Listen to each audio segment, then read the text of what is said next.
먼저 제 강의를 시작하기에 앞서 제가 질문 한번 드려볼게요. 혹시 이게 뭔지 아시는 분 계세요? 이건 뭘까요? 설마 여기 공대인데 네? 알면서도 지금 이야기 안 나오는 건가요? 이게 뭐죠? 예? 아, 정수기. 맞아요. 휴대용 정수기예요. 이름 아시는 분 있으세요? 얘도 이름이 있어요. 우리도 이름이 있잖아요. 얘도 이름이 있어요. 혹시 이름 아세요? 아, 아시는 분 제가 가점을 드려야 되겠는데요. 뭔가. 자, 아시는 분 손. 네. 그래요. 이게 쑥스러워서 설마 손을 안 드셨을 거야. 그죠? 네. 네. 얘의 이름은 라이프 스트로라고 합니다. 자, 이게 뭐에 쓰는 물건이냐면 조금 전에 어떤 친구가 이야기해 준 것처럼 이건 정수기예요. 어떤 정수기냐면 휴대용 정수기예요. 아프리카에서는 우리나라처럼 대규모 정수시설을 설치할 수가 없잖아요. 그래서 고민을 했어요. 어떻게 하면 오염되지 않은 물을 마실 수 있을까? 사람들이 해마다 오염된 물을 마시고 사망하게 되는데 그 사망 비율을 어떻게 하면 줄일 수 있을까? 그런데 돈은 별로 없죠. 자, 그 해결 방법을 찾아낸 게 라이프 스트로였어요. 이 라이프 스트로를 가지고 다니면 99.9%의 수익성 여러 세균들을 다 걸러낼 수 있어요.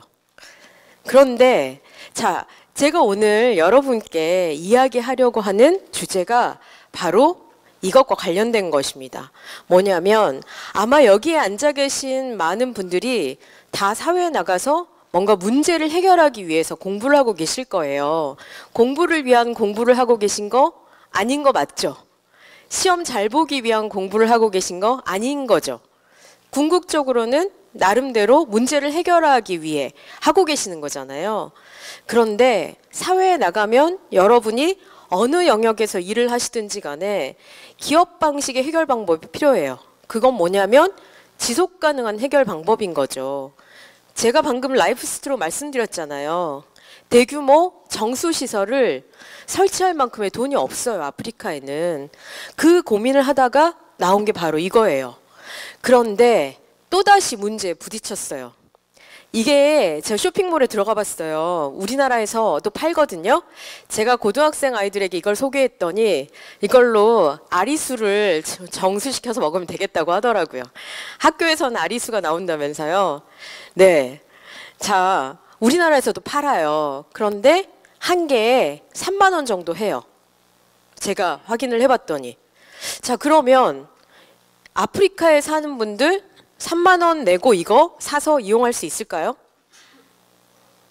네, 반응을 해주셔야 제가 빨리 끝내줘요. 네, 어렵겠죠. 네, 3만 원 큰 돈이잖아요. 아프리카에 사는 분들께. 자, 그래서 또다시 문제에 부딪혔어요. 자, 제가 말씀드렸죠. 기업가들이 문제를 해결하는 방식에는 지속 가능성이 있어야 된다고. 이걸 개발하기 위해서도 엄청난 돈이, 연구 개발 비용이 들어갔는데 막상 이렇게 너무나 똑똑한 해결 방법을 만들어냈지만 정작 아프리카에 사는 사람들은 여유가 없어서 이걸 살 수가 없어요. 누가 사나 봤더니 결국 선진국에서 간 여행자들이 사는 거예요. 아, 우리가 원래 해결하려고 했던 문제는 그게 아니었는데 다시 고민에 빠졌죠.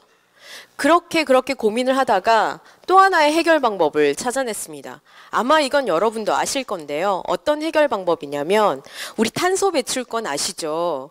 자, 탄소 배출권도 어떤 문제에서 나왔느냐? 우리 인류가 자본주의 수레바퀴를 열심히 굴려서 풍요로워진 건 좋았는데 너무나 많은 오염이 생겨났죠.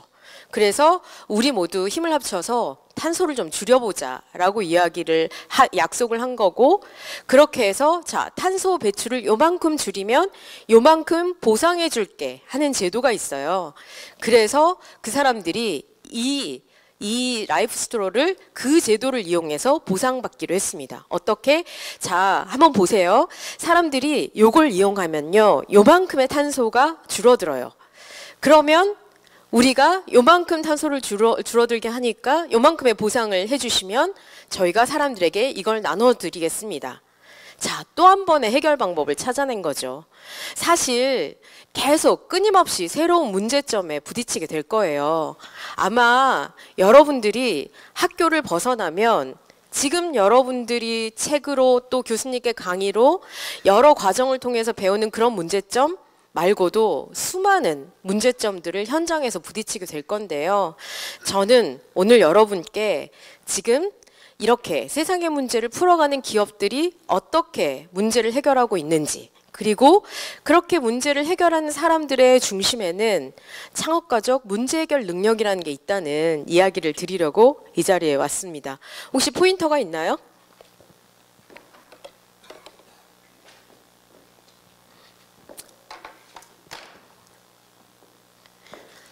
네.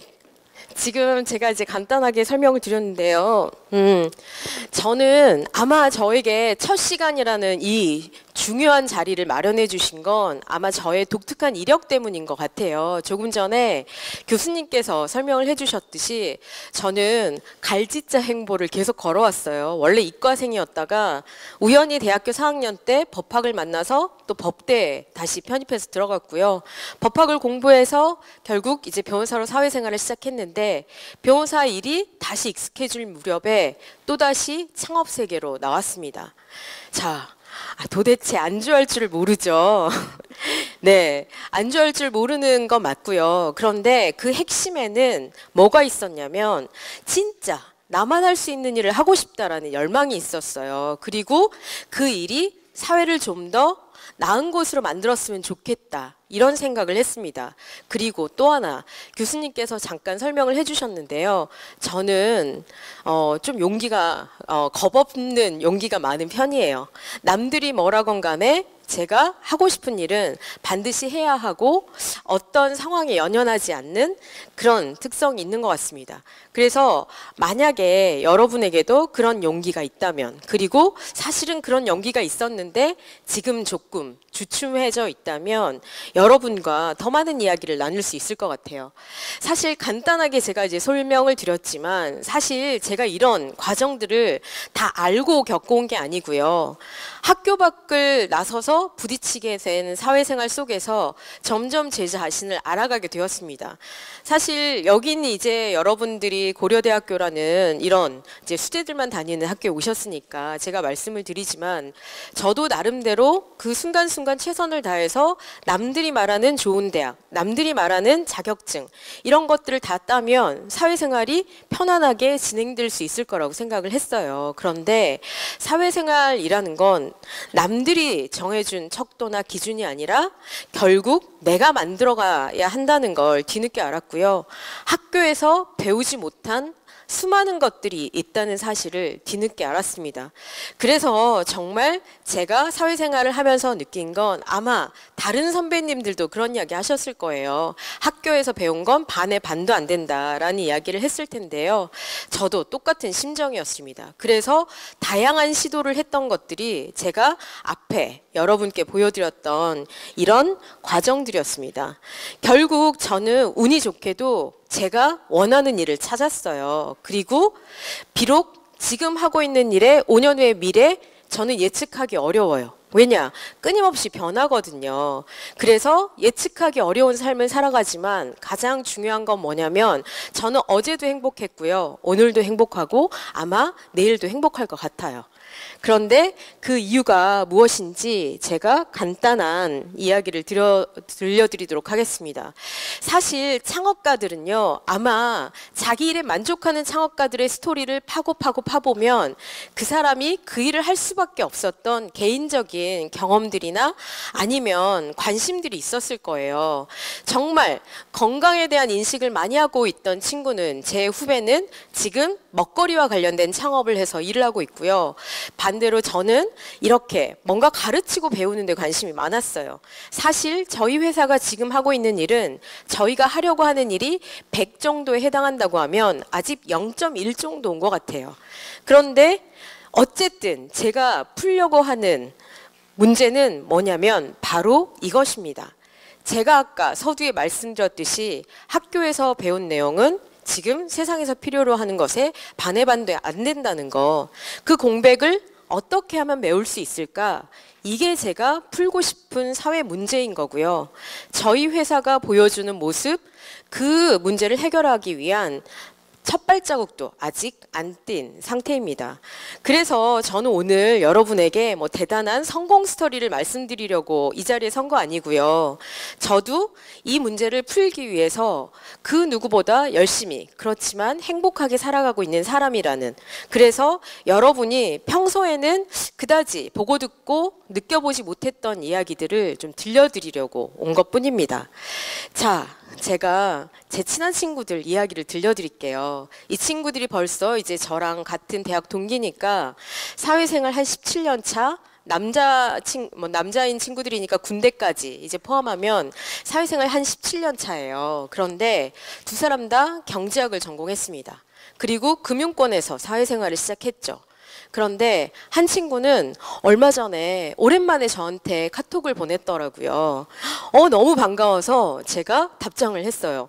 무슨 일이냐고 했더니 그 친구가 카드를 하나 만들어 달라고 이야기를 하더라고요. 네, 정말 그 친구는 대학교 때 진짜 친했고요. 그렇지만 친했지만 이제 너무 오랫동안 소식을 못 전하고 지냈던 친구예요. 저는 너무 친한 친구였기 때문에 그 친구가 무슨 부탁을 하든 들어줄 의향은 있긴 한데 그 문구를 보고 나서 너무나 마음이 아팠어요. 지금 우리 사회가 문제인 건가? 아니면 이 친구가 문제인 건가? 이 친구는 그래도 우리나라 대형은행에서 17년을 일했기 때문에 꽤 낮지 않은 직급을 갖고 있거든요. 그런데도 불구하고 이 친구가 오랜만에 소식을 전한 친구에게 카드 발급을 요청해야 되는 상황이구나. 그게 너무 서글프고 안타깝더라고요.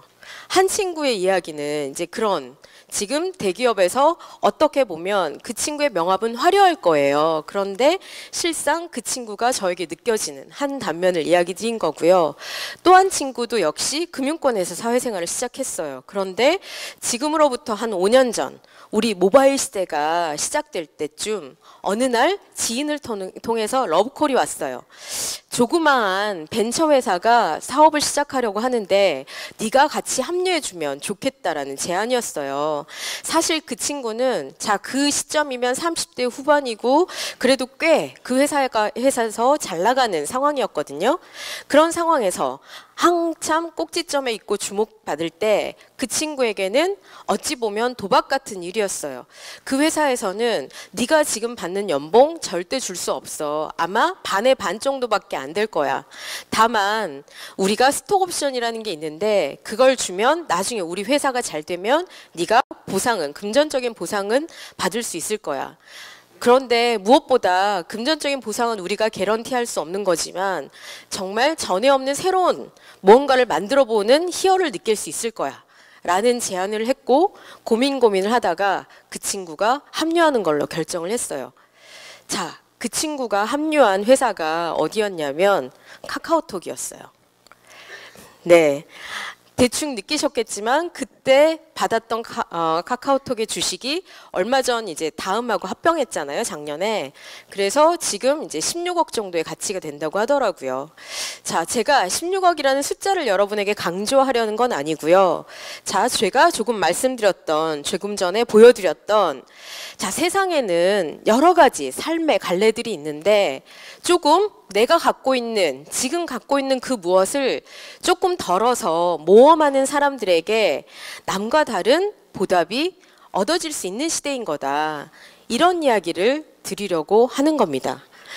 자, 제가 오늘 여러분에게 여러 번 강조하려는 이야기일 것 같아요. 저희 회사는 여러 인터넷 기업들과 같이 일을 하고 있고요. 그리고 인터넷 기업 협회 산하의 스타트업 얼라이언스라는 우리나라 스타트업 생태계를 만들고 또 우리나라 스타트업들을 해외로 보내주는 스타트업 얼라이언스라는 곳과 같이 긴밀하게 일을 하고 있는데요. 스타트업 얼라이언스의 임정욱 센터장님도 원래 사회생활을 기자로 시작하셨어요. 그런데 기자를 하다가 그 다음에 뭘 했느냐? 자, 다음이라는 회사에 들어가서 이제 일을 했었고요. 다음에서 일하다가 혹시 기억하시는지 모르겠어요. 라이코스라는 기업이 있었거든요. 자, 라이코스를 맡아서 미국 보스턴에서 계속 경영을 하다가 라이코스를 이스라엘 회사에 매각하고 나서 다시 한국으로 돌아와서 다음으로 다시 합류했다가 이렇게 스타트업 얼라이언스라는 기관의 센터장을 맡고 있습니다. 자, 센터장님이 말씀하시는 대로 저는 지금 여러분이 고속도로처럼 보이는 그 길에서 살짝 벗어나서 여러분이 땀 흘려 무에서 유를 만들어 보는 그런 경험을 해보셨으면 좋겠다. 이런 이야기를 드리고 싶습니다. 저는 이런 조그마한 회사를 만들어서 운영하고 있고요. 남들과 소통하기 위해서 교육 서비스 회사라고 이야기를 하지만 사실 듣도 보도 못한 일들을 해내고 있어요. 왜냐? 우리도 무슨 일을 어떻게 해야 될지 모르거든요. 왜냐하면 고객들의 반응을 시시각각 살펴보면서 뭘 가장 원하는지 그 촉에 맞춰 계속 변화되고 있거든요. 저희 1년 전에 오늘 저희가 제공하는 서비스 상품 전혀 예상하지 못했어요. 이렇게 시장의 반응을 아주 예민하게 살펴서 변화하는 기업들이 스타트업이라고 해요. 우리는 의사결정 구조 그런 거 없어요. 순식간에 카톡으로 동의해서 바로 실행하고 순발력 있게 움직입니다. 저는 오늘 이런 기업들에 대한 이야기를 많이 들려드리려고 해요. 그리고 제가 꿈꾸는 이제 교육의 현장의 모습은 온오프라인이 믹스되는 건데요. 이렇게 여러분들이 오프라인에서 만날 수도 있지만 온라인에서도 소통하고 온라인과 오프라인이 같이 결합되면서 전국에 이제 배움의 장들이 네트워크로 연결되는 그런 미래를 그려가고 있고요. 이 공간은 사실 고려대 인문대학교 옆에 담벼락에 붙어있는 조그마한 공간이에요. 저희가 커뮤니티 공간을 하나 만들었는데요. 오늘 만나신 여러 이제 학생들 중에 관심 있는 친구들은 앞으로 여기서도 자주 뵀으면 좋겠습니다. 그래서 저는 제가 조금 전에 말씀드렸잖아요. 여러 인터넷 기업들하고 같이 일을 한다고. 저는 인터넷 기업들이 불편하지 않을 정도로 잘 설득해서 그들이 갖고 있는 자원을 슬금슬금 긁어내서 이렇게 청소년들 그리고 청년들의 교육에 활용하고 있어요. 왜냐? 저는 삶의 현장이 교육의 장소가 되어야 된다고 생각하기 때문이죠. 저는 앞으로 전국의 일터가 교육의 장으로 연결되는 그런 네트워크 학교를 그려갈 계획을 만들고 있고요. 그 모습들을 여러분에게 계속 보여드릴 수 있었으면 좋겠습니다. 자, 제가 이런 이야기를 해드리는 가운데 제가 이런 일을 하는 이유, 그리고 여러분이 저보다 이런 일을 더 잘할 수 있는 이유들을 몇 가지 설명을 드릴게요. 자, 여기 제가 보여드린 자료에서도 보시겠지만 여러분들이 살고 있는 삶의 환경들은 너무나 달라졌어요. 자, 벌써 이제 오래전 드라마처럼 느껴지는데요. 응칠이 보여졌던 90년대. 사실 그때 삐삐라는 도구도 아주 최첨단 소통의 도구였는데요. 여러분이 아시다시피 이제 더 이상 우리 공중전화 사용하지 않고 있잖아요. 자, 모든 여러분을 둘러싼 환경들이 다 디지털화 되어 가고 있어요. 그런데 그 변화의 속도도 정말 엄청납니다. 우리가 5천만 명의 이용자를 확보하면 그게 일반화되었다라고 하는데요. 한번 보시겠어요? 라디오가 5천만 명의 이용자를 확보하는 데 걸린 시간 무려 38년이었습니다. 그런데 인터넷은 몇 년이죠? 네, 인터넷은 4년이에요. 이제 사물 인터넷의 시대가 펼쳐지고 있고 이젠 드론이 날아다니고 있는데요. 앞으로의 시대는 더 속도가 빨라질 것 같아요. 진짜 이렇게 기술의 변화의 흐름을 쫓아가지 못하면 정말 낙오될 것 같은 기분이 들기도 하는데요. 이런 변화 다들 인정하시는 바일 거고, 그런 변화 속에서 어떤 변화도 일어나고 있느냐. 결국 여러분은 앞으로 뭐 연구를 계속 하시든 아니면 기업에 들어가시든 다양한 기업들에 가서 일을 하실 텐데요. 얼마 전에도 그런 기사가 나왔었어요. KT의 매출 고용 규모 이런 어마어마한 숫자들이 나오면서, 그런데 결국 기업 가치는 그 KT의 규모와 고용 인원에 전혀 비교가 안 되는 네이버의 3분의 1 수준밖에 밖에 안 된다. 이런 기사가 나왔었는데요. 사실 여러분이 살아갈 시대에는 지금 그렇게 외형으로 보여지는 무언가를 만들어내는 기업 아니면 규모가 큰 기업보다 작고 내실 있고 기술력으로 무장한 기업들에게 더 많은 기회가 주어진다는 것입니다. 아시죠? 우리 모토로라, 노키아 모두 추억 속의 기업이 되었다는 거, 그리고 소프트웨어 기업으로 다들 인수되었다는 거 아시잖아요. 아마 우리나라에도 그런 변화가 일어나지 않을까라고 조심스럽게 점쳐보는 사람들도 있는데요. 미국이 전례 없는 호황을 누리고 있대요. 그리고 지금 미국 이제 실리콘밸리에서 IT 관련 스타트업 컨퍼런스가 열리고 있는데 지인들이 계속 올린 페이스북을 보니까 그런 표현을 하더라고요. 제2의 골드러시가 벌어진 것 같다라는 이야기를 하면서 미국의 실리콘밸리는 그야말로 제2의 전성시대를 맞고 있다라는 이야기를 전해주었습니다. 여기 한 장의 표에서는요, 미국의 산업 지도가 어떻게 변화되었는지를 나타내고 있어요. 한때 우리 산업화를 이끌었던 자동차, 철강의 도시 다 모두 무너졌죠. 얼마 전에 뉴스에 나왔더라고요. 미국에서 가장 가난한 도시 탑5에 자동차의 도시로 알려져 있던 디트로이트가 들어가 있더라고요. 자, 산업의 지형이 이렇게 변화되었죠. 자, 여러분이 세상의 변화를 계속 촉각을 곤두세워서 알아두어야 하는 이유예요. 물론 저는 여기 앉아 계신 여러분들은 그런 변화를 리드할 만한 인재라고 생각하는데요. 이런 기술이 만들어내는 변화와 더불어 한번 경제의 판을 보세요. 사실 인류의 역사, 그 유구한 인류의 역사를 볼 때 가장 많은 변화가 일어난 건 자본주의라는 새로운 수레바퀴가 등장하면서부터였습니다. 자본주의라는 수레바퀴는요, 불과 250년밖에 안 됐는데 인류의 삶을 너무나 많이 바꿔놨어요. 그리고 그게 시시때때로 여러 가지 경제의 수레바퀴가 정치, 문화, 사회에 엄청난 변화를 만들어냈죠. 자, 제가 여러분께 현실을 직시해 보시라고 이제 제안해드리는 한 장의 장표인데요. 여러분의 시대는 저만 해도 고성장하던 시대의 차를 탔어요. 막차를 탔거든요. 저희 때만 해도 신도시가 생겨나고요. 새로운 빌딩이 올라서고 빌딩이 생겨나면 그 안에 새로운 기업들이 들어서고 사람들이 들어차던 시대였는데 사실 지금 우리나라의 실리콘밸리라고 불리는 테헤란밸리는 공실률이 높아지고 있습니다. 왜냐? 우리나라가 점점 더 경제 성장률이 줄어들고 있고요. 그리고 경제가 성장하는 부분이라 하더라도 옛날처럼 하드웨어적인 성장을 하고 있지 않기 때문이죠. 어쩔 수 없이 여러분은 이런 시대를 살아가야 한다는 걸 인정하실 수밖에 없고요. 이런 걸 인식하느냐 못하느냐는 여러분의 10년 후를 바꿀 거라는 이야기를 전해드려 봅니다. 자, 그래서 이젠 여러분에게 또 한 가지 현실적인 이야기를 해야 될 것 같은데요. 제가 3년째 서울대 공대에도 매해 여러분을 지금 만나는 것처럼 이렇게 의무적으로 들어야 되는 특강에 나가고 있어요. 해마다 이제 서울대 공대생들을 오늘 같은 강의처럼 200명이 넘는 학생들을 만나는데요. 수업이 끝나고 교수님들과 이야기를 나눠보면 그런 이야기를 하시더라고요. 아마 장 대표님, 고등학교 후배들이 요즘 서울대학교에 못 들어올 거다. 그리고 서울대학교 공대생들도 취업하기 어렵다라는 이야기를 하세요. 자, 뭐가 우리를 이렇게 학생들에게 어렵게 만들었을까라고 해보면 사실은 어찌 보면 당연할 수도 있어요. 이게 여러분들이 기존의 흐름을 잘 읽지 못해서인데요. 우리 부모님 세대에는 기업들이 마구마구 성장하던 시대였어요. 그래서 저희 때도 제가 92학번이었는데요. 저희 때도 졸업만 하면 웬만한 대기업은 그냥 골라갈 수 있는 상황이었어요.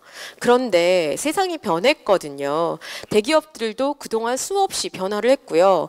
자, 웬만한 일들은 현지화를 해서 우리나라가 아닌 다른 곳에 생산 기지를 두고 있고요. 그리고 단순한 업무들은 다 기계화가 되어 있고요. 사람들이 많이 필요하지 않아요. 그리고 작년부터 계속 어두운 소식들이 많이 전해지고 있는데 대기업들도 감원을 계속 하고 있어요. 자, 여러분이 만약에 미래를 설계하는 포트폴리오에 대기업이라는 단어가 있다면 대기업을 뭐 가지 말라는 이야기는 아닌데요. 조금 더 똑똑하고 현명하게 접근할 필요가 있겠다라는 이야기를 드리고 싶어요. 왜냐하면 자, 이젠 그렇게 직은 한정되어 있고 정말 많은 이제 그 자리에 가고 싶어하는 사람들이 있는데, 그러면 돌이켜보면 원래 업이라는 건 어떤 사람을 뽑아야 하는 거냐면요, 어느 학교를 나왔다가 그 사람이 이 일을 할 수 있다를 증명하지 않거든요. 요즘 제가 직업 현장에서 느끼는 변화는 어떤 거냐면, 어떤 학교를 나왔다로 그 사람이 무슨 일을 할 수 있다가 그 등식이 깨어졌다는 겁니다. 네가 뭘 할 수 있는데 이걸 증명해내는 사람들에게 기회가 주어진다는 거예요. 그래서 예를 들면 여러분이 정말, 저는 대기업에서 할 수 있는 일이 많다고 생각해요. 그런데 대기업에 가서 여러분이 유능한 인재로 일을 할 수 있으려면 그 일을 잘할 수 있는 준비가 되어 있어야 되는데, 그 준비라는 건 다양한 경험을 통해서 준비를 할 필요가 있다라는 이야기를 드리고 싶습니다. 그래서 뭐 이런 수치야 제가 굳이 강조하지 않아도 될 것 같고요. 그래서 여러분을 둘러싸고 있는 여러 일자리와 관련된 정보들, 뭐 이런 것들은 제가 굳이 강조하지 않아도 될 것 같습니다. 그래서 저는 제가 방금 말씀드렸던, 여러분이 무엇을 하시려고 하시든 여러분이 저는 이 일을 할 수 있어요 라는 걸 증명할 수 있는 준비가 필요하다는 이야기를 드리면서, 그러면 그걸 어떻게 증명하지? 다른 사람들은 어떻게 증명하고 있지? 이와 관련된 이야기를 드려보려고 합니다. 자, 여러분은 그래도 증명하기 쉬운 시대를 살아가고 있어요. 왜냐?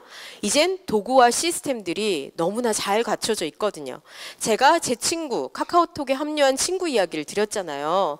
자, 카카오톡도 사실 따지고 보면 여러분은 공학도들이시니까 더 잘 아실 텐데요. 카카오톡이라는 서비스, 이게 단번에 성공한 게 아니고요. 처음에 김범수 의장님이 모바일 시대가 왔다라고 판단해서 창업을 하겠다고 마음먹고 나선 사실 2년 동안 계속 실패했어요. 이 IT 업계에서는 그런 이야기가 나돌기도 했죠. 와, 천하의 김범수 의장님도 모바일에서는 어렵구나, 이런 이야기가 나돌았어요. 그런데 사실 기업은요, 합법적으로 실패할 수 있는 조직이에요. 그리고 실패가 자산이 되는 조직이죠. 결국 2년의 실패가 있었기 때문에 카카오톡이 나왔는데요. 사실 카카오톡이라는 이 메시지 서비스로 가자라고 결정하고 나서는 이 프로토타입을 만드는 데는 2개월밖에 걸리지 않았어요. 4명의 개발자가 2개월 동안 만든 거죠. 자, 여러분의 시대는 뭔가 만들어 볼 수 있는 도구가 너무나 손쉬워졌어요. 우리 부모님 시대에는 뭔가 만들려면, 이런 거 하나 만들려면 집 팔고 논 팔고 해야 됐어요. 그래서 우리 생산의 3요소, 토지노동 자본, 뭐 이렇게 배우던 시절이었는데 지금은 아니라는 거죠.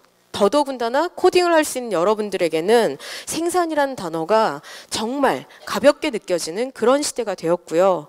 기술력뿐만 아니에요. 여러 가지 여건들이 되게 좋아졌는데요. 이런 하드웨어 상품 하나 만든다고 하더라도, 자, 처음부터 이런 상품 몇만 개 찍는 어리석은 짓 요즘 하지 않아요. 아, 이런 샘플을 뭘로 만들어 보느냐? 자, 3D 프린터로 한번 뽑아보는 거죠. 그리고 사람들의 반응을 보는 거예요. 그리고 심지어 돈도 내가 다 마련해서 하지 않아요. 패밀리 펀드를 무리해서 끌어당기지 않아요. 왜냐?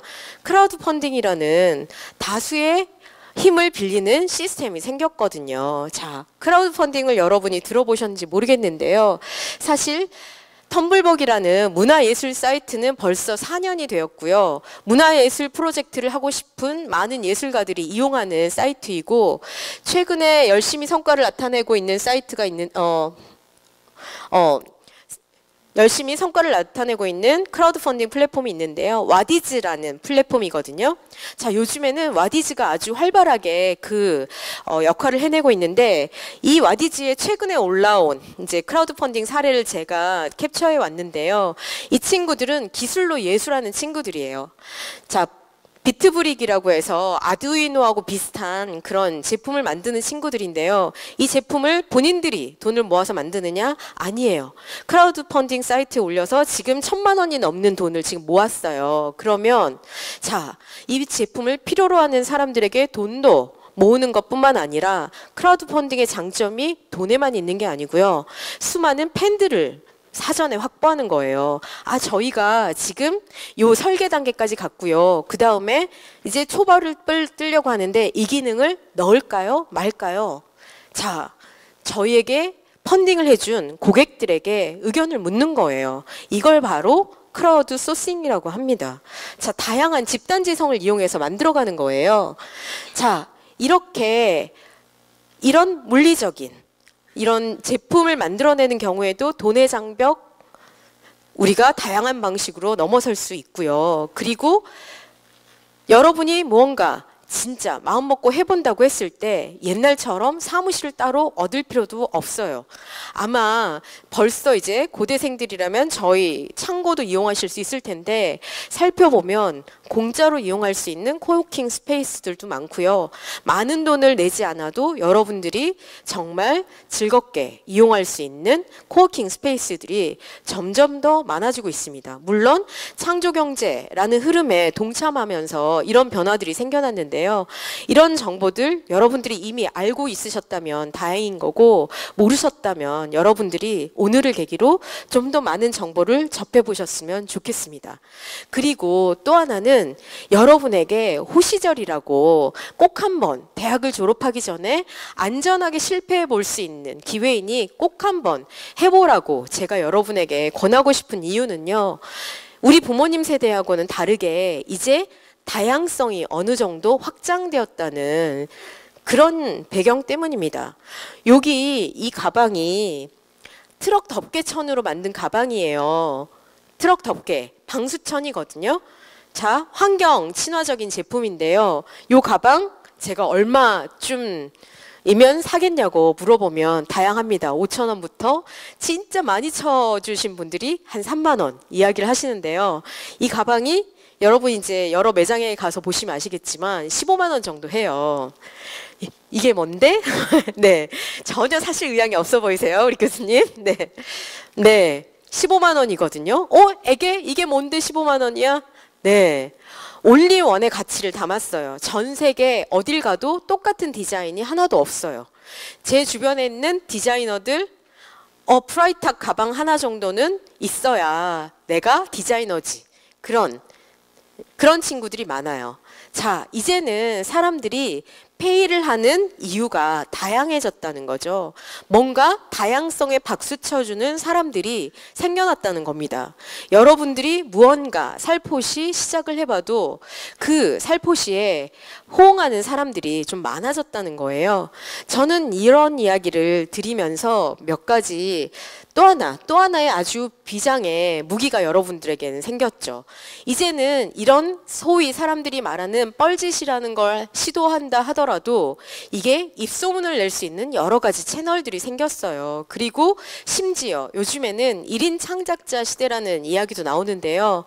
유튜브에서 연예인이 아닌 일반인으로 100만 명 이상의 구독자를 가진 친구가 나왔는데요. 이 친구가 20대 양띵이라는 친구예요.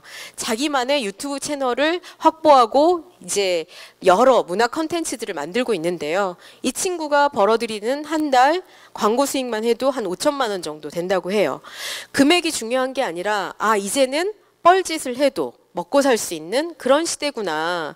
내가 하고 싶은 일 하고 살아도 그거 하면서 먹고 살면서 의미 있게 살아갈 수 있는 시대인 거구나. 이런 이야기를 드려보고 싶었던 겁니다.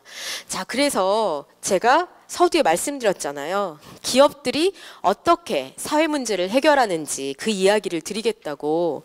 저는 제가 공유경제 기업들에 조금 더 특별한 관심을 갖고 있는데요.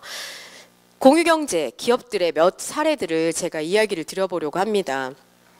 에어비앤비라는 기업 혹시 들어보신 적 있으세요?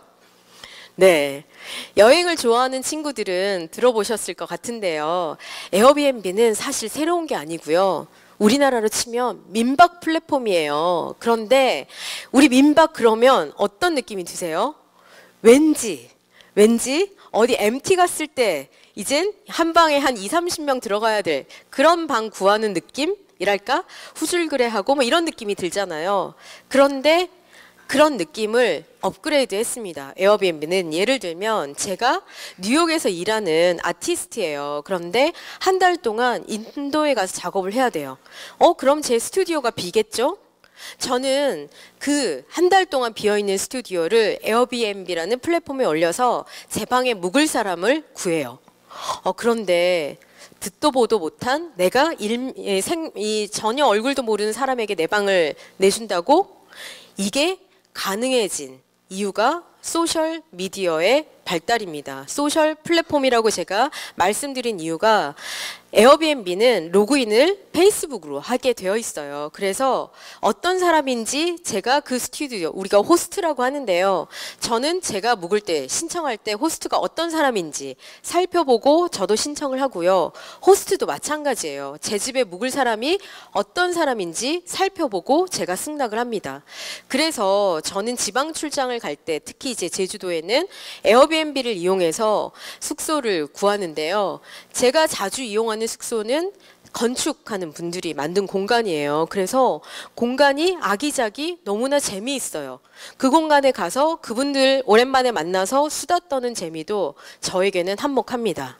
자, 바로 그런 개념을 담았고요. 단순한 민박 공유 플랫폼이 아니라 이렇게 사람을 이어주는 플랫폼으로 만들었기 때문에 벌써 10조의 기업가치 이상을 받는 세계적인 호텔, 체인 역할을 하고 있는 플랫폼이고요. 자, 에어비앤비가 잘 되면 어떻게 되죠? 우리는 새로운 호텔을 만들기 위해서 산도, 산을 꺾거나 자연을 파괴해야 되잖아요. 그런데 자연을 덜 파괴하게 되는 거예요. 그리고 에어비앤비를 이용할 때 호스트가 그렇게 공지를 해요. 자, 청소를 원하시면 얼마를 더 내셔야 돼요. 청소를 해드릴까요? 말까요? 자, 수건은 직접 가져오세요. 그리고 비누와 샴푸는 새 것이 제공되는 게 아니라 비치되어 있는 걸 계속 이용해 주셨으면 좋겠습니다. 이런 게 사전에 공지되거든요. 여러분 아마 호텔 가셨을 때 새 비누를 까서 쓰는 거 저는 불편했거든요. 한 번 쓰고 버려지는 그 비누가 되게 마음이 불편했었어요. 이런 것들을 사람들의 행동을 자연스럽게 유도하는 거죠. 우리의 지구가 더 이상 망가지지 않도록 자연스럽게 동참시키는 거예요. 자, 이런 기업들이 자꾸 생겨나고 있는데요. 또 하나 카쉐어링 서비스입니다. 고대에도 여기에 소카존이 있는지 모르겠는데요. 제가 출장 갈 때 또 하나 많이 이용하는 서비스입니다. 시간 단위로 빌렸어요.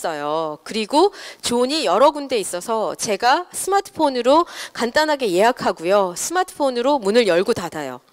그렇게 제가 굳이 차를 장시간 렌트하지 않아도 그리고 소유하지 않아도 쉽게 쓸 수 있는 이런 서비스들이 전국적으로 확대되고 있고요. 이런 서비스들이 전 세계적으로 인기를 얻고 있습니다. 자, 그리고 제가 조금 전에 말씀드렸던 이제 비트브릭과 관련된 이제 회사인데요. 헬로긱스라는 회사인데요.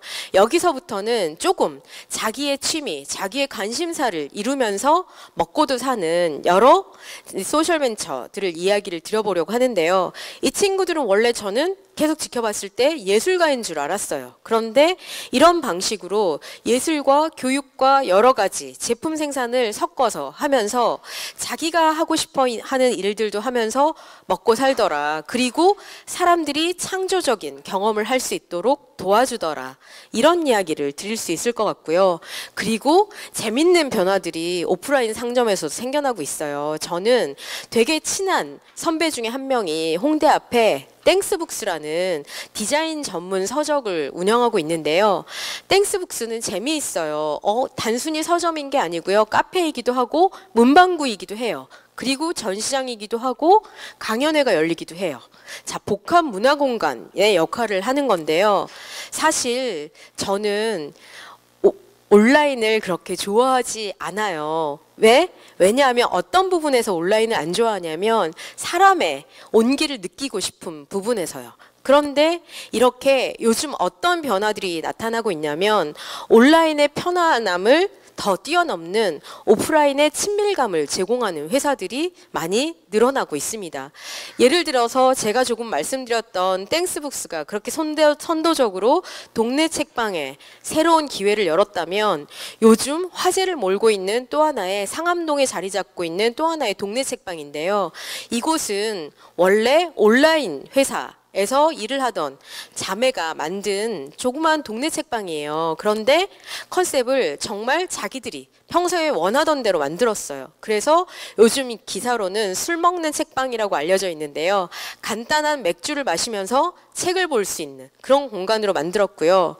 그리고 여기에 보면 그들이 온라인에서 이뤄냈던 댓글의 문화를 이렇게 메모지로 다시 재현하고 있습니다. 자, 새롭게 오프라인 르네상스가 일어나고 있는데요. 옛날로 치면 우리 옛날에 오프라인의 상점들은 왠지 온라인에 비해서 낡고 허름하고 이런 느낌들이 이렇게 온라인에서의 경험을 축적한 여러 젊은 세대들이 참여하면서 새롭게 변신해서 태어나고 있습니다.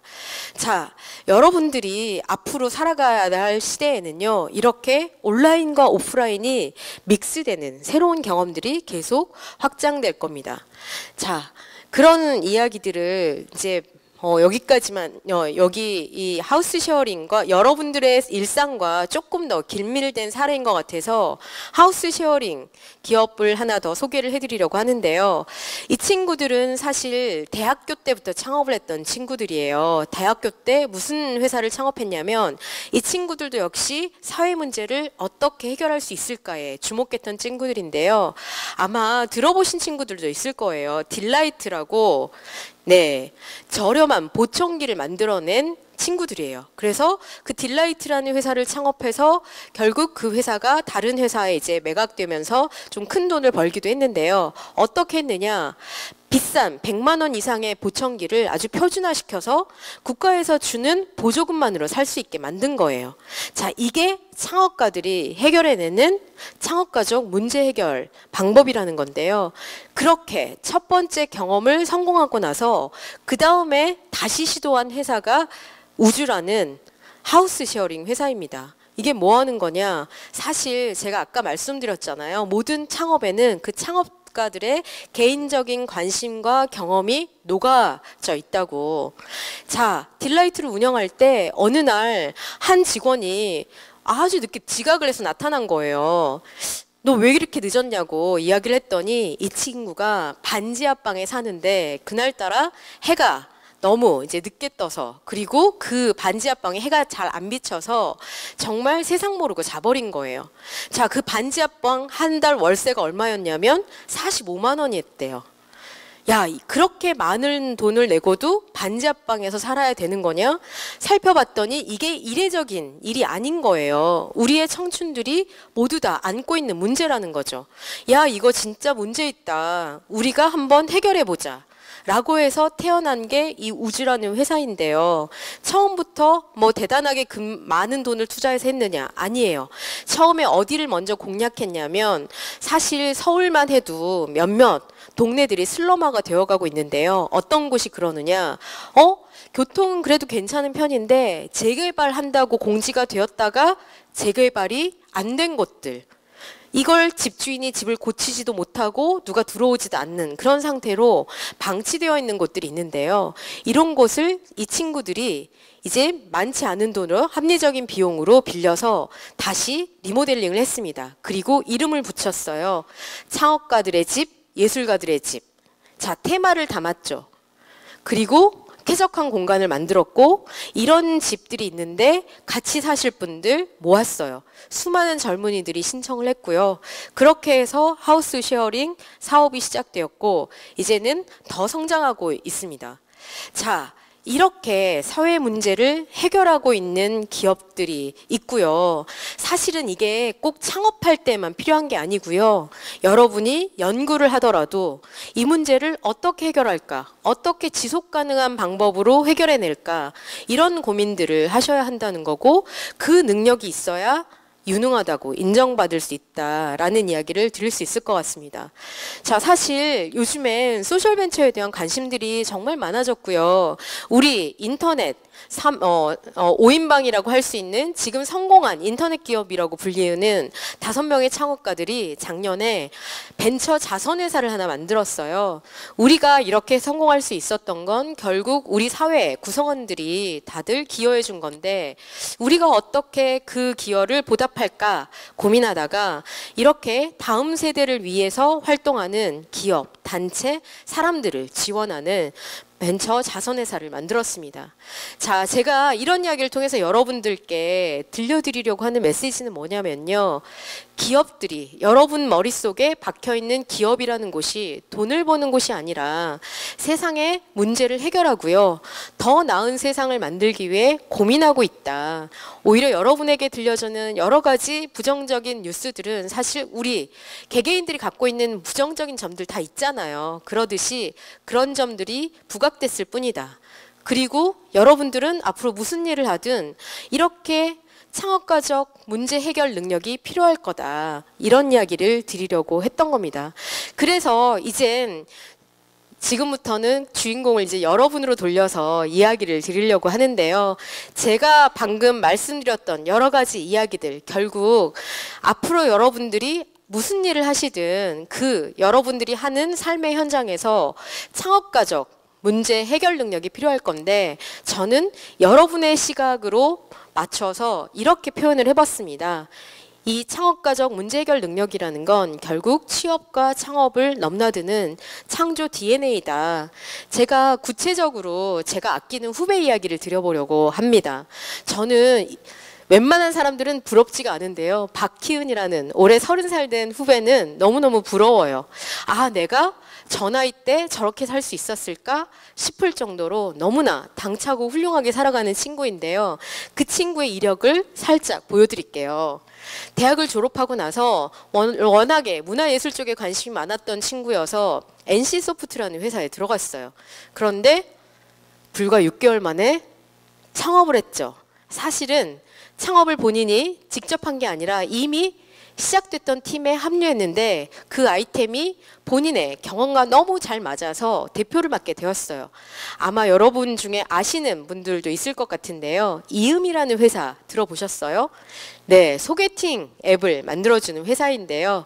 이음이라는 회사에서 48개월을 대표로 일을 했어요. 4년 동안 이음이라는 정말 듣도 보도 못한 회사가 인터넷 대상을 받을 정도로 큰 회사로 성장하게 하는 데 일조를 했고요. 그렇게 하고 나서 작년에 회사를 다른 사람에게 대표 자리를 넘겨주고 지금은 알토스 벤처라는 우리나라 기업들에 투자하는 벤처 투자 회사에 지금 심사역으로 일을 하고 있습니다.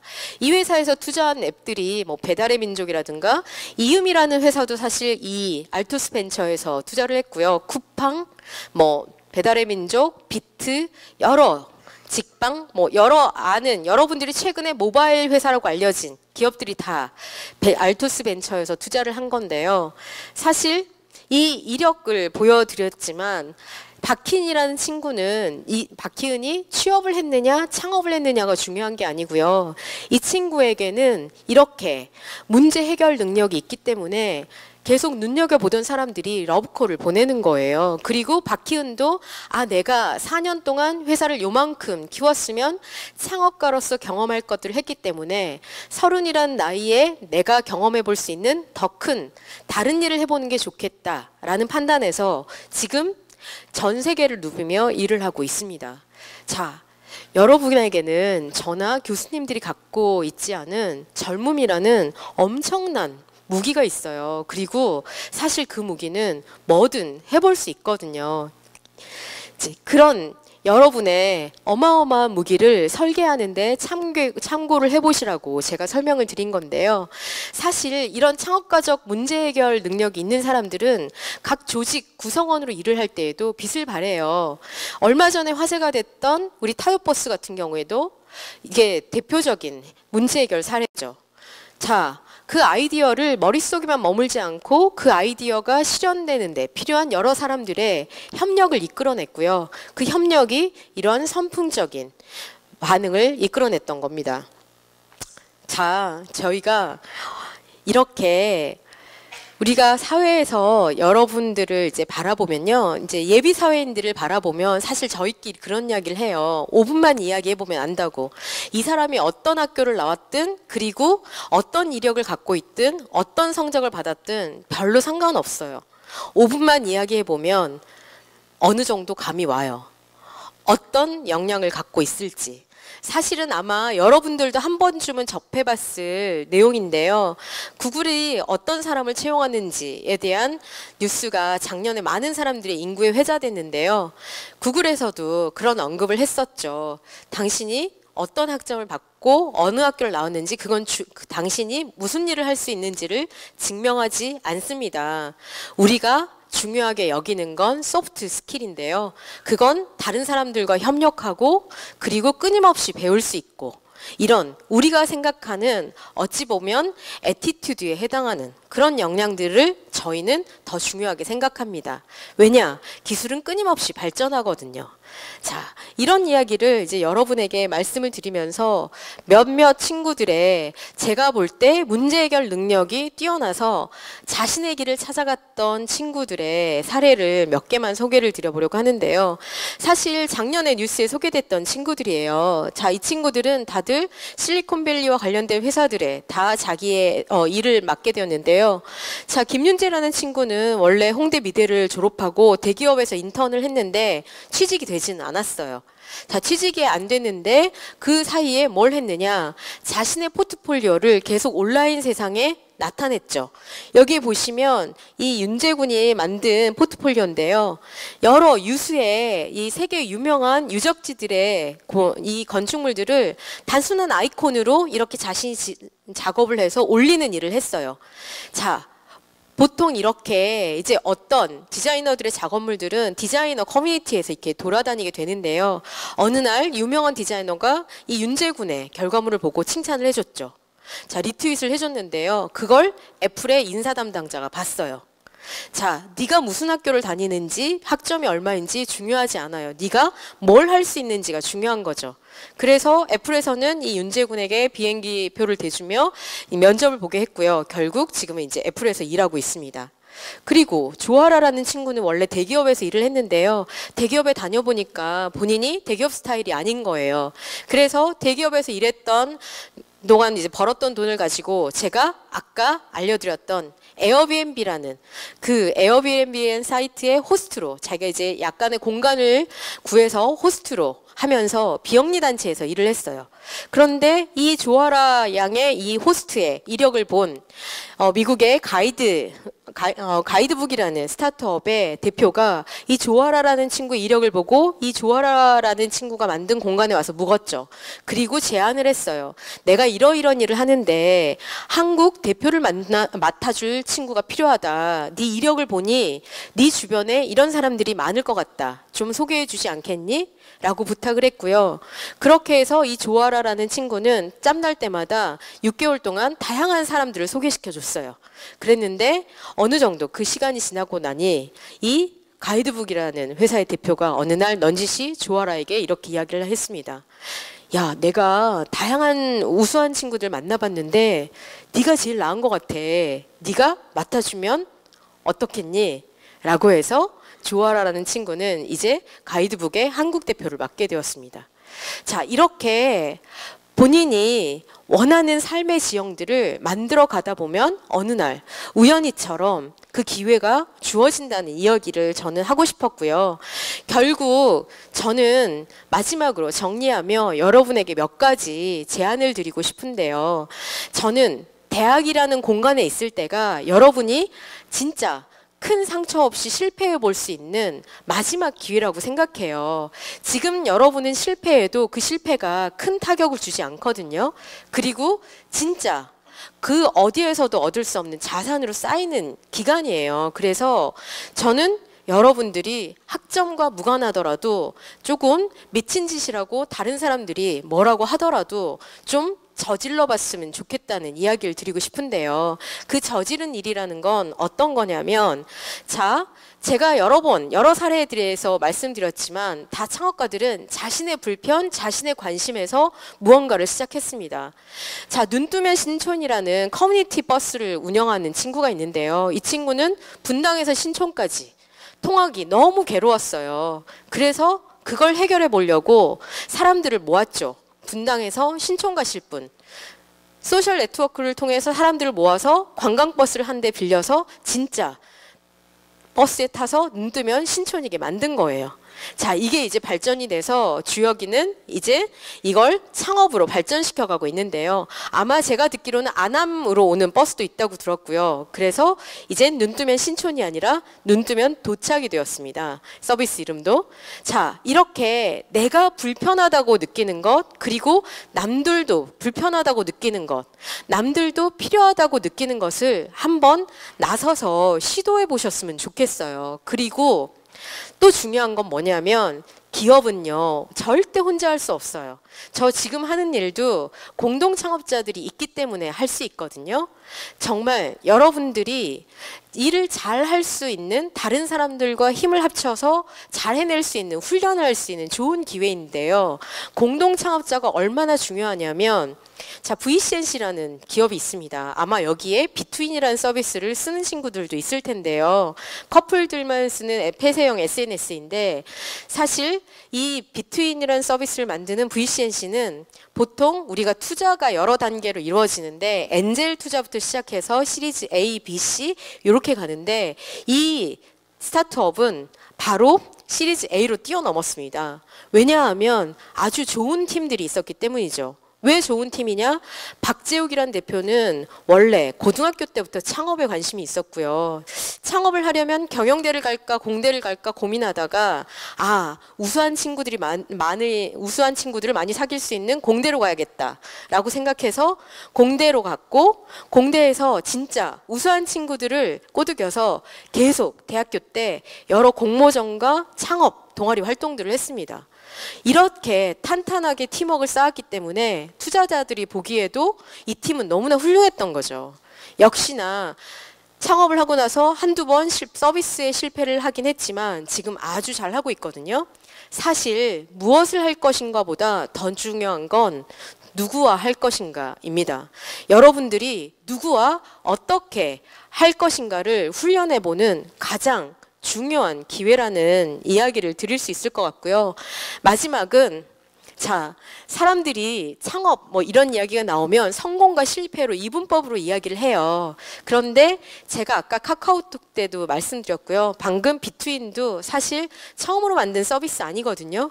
VCNC도 2번 정도 서비스를 실패하고 나서 3번째 성공한 서비스이고요.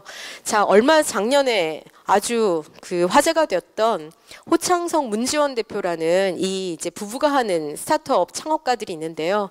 사실 이 창업가들도 비키라는 이제 글로벌 TV 서비스를 만들어서 3천억이 넘는 돈에 매각을 할 수 있었던 것도 사실은 대학교 때 첫 번째 창업에서 실패했지만 그 실패에서 중요한 자산을 얻었기 때문에 이렇게 성공할 수 있었습니다.